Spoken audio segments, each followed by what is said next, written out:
ចាជំរាបសួរបងស្នាខ្ញុំចង់បបួលបងទៅស្បត់នៅព្រះអង្គដងការព្រោះព្រះអង្គដងការស័ក្តិសិទ្ធិបងបានថាឲ្យខ្ញុំ4លានរៀលក្រៅវីដេអូតែខ្ញុំអត់បានទទួលទេអញ្ចឹងខ្ញុំសូមសម្បត្តិថាបើបងបានឲ្យខ្ញុំ4លានហើយនៅក្រៅវីដេអូហើយបើខ្ញុំអត់បានទទួលខ្ញុំសូមសម្បត្តិថាឲ្យខ្ញុំនេះស្លាប់មកគ្រូសាហ្មងតែបើសិនជាបងនិយាយថាឲ្យខ្ញុំ4លានក្នុងក្រៅវីដេអូហើយបងអត់បានឲ្យខ្ញុំផងនោះខ្ញុំសូមឲ្យបងមកថាសូមឲ្យបងនឹងមានគ្រួសារមានកូនកើតជំងឺដូចកូនខ្ញុំគ្រប់គ្នាខ្ញុំសូមតែប៉ុណ្្នឹងទេបងឲ្យទៅស្បត់នៅព្រះអង្គដងការទាំងអស់គ្នាបញ្ចប់រឿងទាំងអស់គ្នាហ្នឹងចឹងហ៎បងណាឥឡូវឯងចេញមកបកស្រាយបញ្ចប់រឿងមកបងអត់ចង់អុកទៅឃើញរឿងបញ្ហាលុយកាក់ប៉ុណ្្នឹងទេឥឡូវឯងចេញមកស្បត់ឲ្យគាត់បញ្ចប់រឿងមកបើថាអត់ស្បត់ទៅគាត់អត់ចិត្តទេអញ្ចឹងបើអូនឯងពិតជាត្រឹមត្រូវមែនពុតប្រកាសឲ្យលោកគាត់4លានរៀលមែនណាអូនឯងចេញមកស្បត់នៅព្រះអង្គដងការឲ្យគាត់បញ្ចប់រឿងមកបើថាបើអូនឯងអត់ស្បត់ទៅគាត់អត់ចិត្តទេអញ្ចឹងឯងបងប្អូននេះឯងគឺជាចំណុចមួយដែលខ្ញុំចង់បាននៃការបញ្ចប់សាច់រឿងហ្នឹងហើយក៏វាជាចំណុចចាប់ផ្ដើមនៃសាច់រឿងដូចគ្នាអញ្ចឹង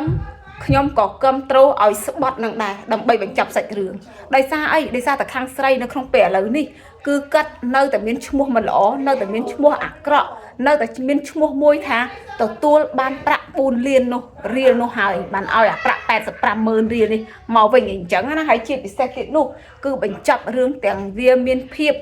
ស្រពិលសពិលអញ្ចឹងឈ្មោះគាត់ដូចដឹងស្រាប់ហើយបងប្អូនឈ្មោះគាត់ចេញមកអាក្រក់ប៉ុណ្ណាសិតតែមានដៃយកម្ដាយយកម្រោស៊ីយកកូនយកម្រោស៊ីដាក់អញ្ចឹងជ្រុលតែមានឈ្មោះថាមិនល្អនៅក្នុងសង្គមហ្នឹងហើយដែលមហាជនចោតលៀបពឿ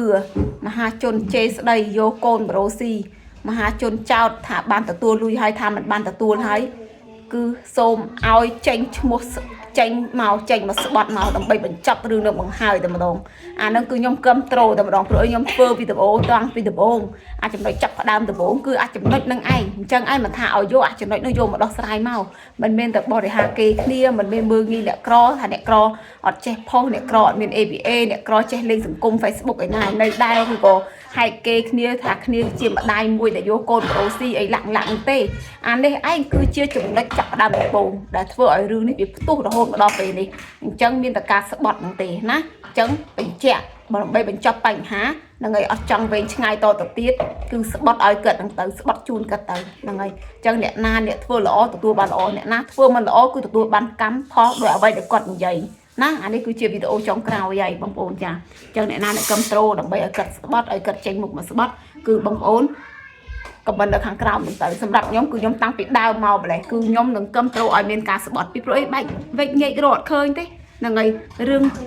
ឲ្យលុយឲ្យថាមិនបានទទួលឲ្យទទួលអន្តរនេះថាទទួលអន្តរនេះអត់វិចញែករហូតដល់ឥឡូវគឺនៅតែរត់ឃើញបែកជារោឃើញនៅរឿងកាត់ដែលកាត់យកកូនមរោស៊ីឯណាឯនេះតពេះតវាមកតពេះតកាលហ្មងដល់ទៅពេលចឹងទៅវាលុបបាត់អាភាពអាយុត្តិធម៌ទៅលើខាងស្រីអញ្ចឹងមានអាការស្បត់នឹងឯងចាចុងក្រោយ